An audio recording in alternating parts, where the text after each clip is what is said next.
Objection to the whole fucking proceeding. 8 senators. I want the jury to hear that number again. Not 8 crack dealers caught in a sting. Not 8 foreign agents plotting in a basement. Not 8 fugitives on the run. 8 sitting United States senators, elected by millions of people to represent them. And this guy, this Jack Subpoena Supreme Smith, this self-appointed god of justice, thought it was cool to rip through their private phone records like a teenager, scrolling through his ex's texts at 3 in the morning. This isn't just a violation of privacy. It's a constitutional fucking crisis disguised as a legal filing. They didn't just target men. They targeted the very institution of representative government. They took a sledgehammer to the separation of powers and called it a fucking investigation. What was the predicate? Where was the probable cause? There was none. This was a fishing expedition with a fucking trident aimed at the heart of the Republican Party. They said it was national security, Vinny. I say it was national insecurity. They were insecure about their power, insecure about the truth coming out, so they decided to cheat. You know what they found in those records? I'll tell you what they didn't find. A conspiracy. They found dinner reservations, golf scores with caddies who probably cheat better than they do, maybe a few bad selfies, and a whole lot of constitutional violations. This wasn't about finding a crime, it was about creating one, or even better, finding some dirt. They were looking for leverage, Vinny, a weakness, anything they could use to turn a senator, to make him vote the right way, to make him stay quiet. It's the oldest trick in the book. It's not about putting you in jail, it's about putting you in their pocket.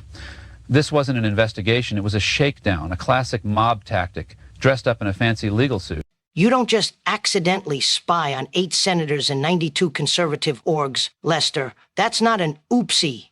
That's not a clerical error. That's a fucking campaign. A coordinated, top-down, politically motivated hit job. Senator Grassley called it worse than Watergate. He was being polite. At least in Watergate, they had the decency to break in themselves. These guys got the phone companies to do their dirty fucking work for them. It's Watergate with Wi-Fi. It's COINTELPRO with better lawyers and worse morals. This is the kind of shit you read about in history books about the Stasi in East Germany, turning the tools of the state against its own people, against its own elected leaders. And they did it with a smile on their face, telling you it was all to protect democracy. What a crock of shit. Hey, honey, remember what we were doing January 4th? Did I call my bookie or my mistress? And she's like, we were on that Carnival cruise where your phone got hacked by the FBI while you were drinking pina coladas and complaining about the Wi-Fi. These guys were furious yesterday, but now they're fucking terrified. They woke up this morning not just mad, but scared, because they finally realized what Trump's been screaming about for years. It wasn't just about him. It was about them. It was about all of us. Big Brother was sitting in their hot tub listening to them bitch about their fucking golf swing. They thought the surveillance state was for the little people, for the parents at school board meetings, for the Catholics going to Latin Mass. They voted for FISA. They loved this shit when it was pointed at someone else. Now they got a taste of their own fucking medicine and it tastes like piss. Welcome to the party, pals. This Jack Smith guy, he's got the smug look of a guy who reads Miranda rights to his dog.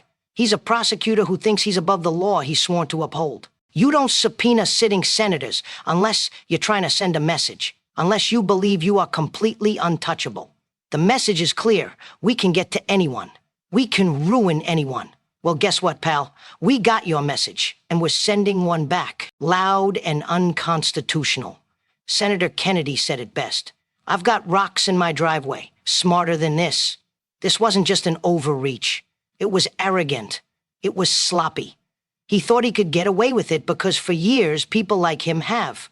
They operate in the fucking dark, they use the system to crush their enemies, and they never face any fucking consequences. But this time, a whistleblower flipped on the lights. Let's talk about the cleanup crew. CR-15, that's the FBI's public corruption squad at the Washington field office, the same squad that ran this whole legal shit show. And what happened to them? Did they get investigated? Did they get hauled in front of a grand jury? No, they got disbanded. Poof, gone. It's the bureaucratic equivalent of torching the getaway car. You don't just disband a unit at the heart of a fucking scandal this big unless you're trying to bury the evidence. They didn't just fire a few bad apples, they burned down the whole fucking orchard. Kash Patel himself said it. He blew up the whole squad. That's not reform. That's a crime scene cleanup. They torched the evidence, shredded the files, and handed themselves medals for restoring integrity. It's the most brazen con I've ever fucking seen. And where did they hide the evidence before they disbanded the crew? They buried the data in a cyber vault labeled prohibited access. You know what that means in legal terms? It means fuck you, you're never seeing this. It's a digital coffin for the truth. According to Patel, only the Attorney General and the FBI Director had the keys. The two guys at the top of the whole rotten food chain. That ain't oversight. That's not checks and balances. That's mob tactics. With government paychecks. It's the digital equivalent of putting a body in a barrel and dropping it in the ocean. For 8 fucking years, they called Trump paranoid, conspiracy theorist. Now we find out he was right. He wasn't paranoid, he was just early. They didn't just come after him, they came after everyone. With a MAGA hat, a Bible, or a fucking copy of the Constitution in their glove box. Turning Point USA? Their records were gone through. Pro-life groups? On the list. Parents at school board meetings labeled domestic terrorists. The whole fucking lot. This wasn't about January 6th. That was just the excuse. This was about crushing a movement. It was about making sure no outsider, no one who wasn't part of their club could ever challenge their power again. Trump was just the first name on a very, very long fucking list. Can you imagine, just for a second, imagine if the roles were reversed? Imagine if Trump's DOJ had subpoenaed the phone records of Bernie Sanders, Elizabeth Warren, and Adam Schiff. What do you think would happen? CNN would be running 24-hour heart attack specials. Rachel Maddow would need a fucking oxygen tank and a team of therapists. They'd be screaming authoritarianism and fascism from every rooftop. There would be calls for impeachment before breakfast. But because it was Biden's boy, because it was their team doing the spying, crickets. Fucking crickets. The hypocrisy is so thick you could cut it with a knife. It proves it was never about principles for them. It was only ever about power. Let me break this down real simple. You spy on the people who make the laws, that's a fucking threat to democracy. It's a constitutional crisis. But you spy on us, the people who have to live under and obey those laws, that's a fucking war on the citizen, plain and simple. That's tyranny.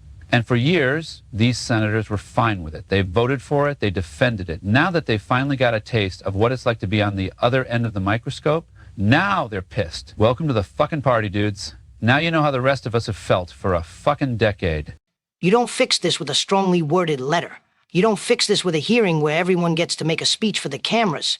You fix this with indictments. You fix this with prison jumpsuits. You fix this with every corrupt bastard from Jack Smith to the agents who carried out these illegal orders getting perp walked out of the J. Edgar Hoover building like it's a fucking mafia bust. 'Cause that's what this is. The RICO Act was made for shit like this.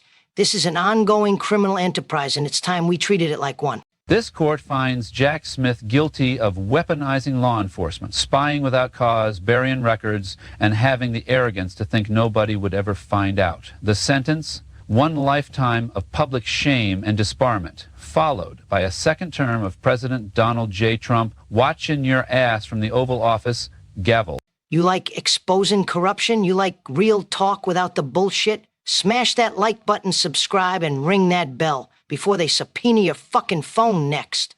And stay tuned. We got more deep state dominoes ready to fall, and Vinny's got the hammer. So please do us a favor and subscribe to our channel. Hit that like. Tell us what you think in the comment section. And most importantly, share this video so we can grow. All right, I'm done, and we are now both out of here.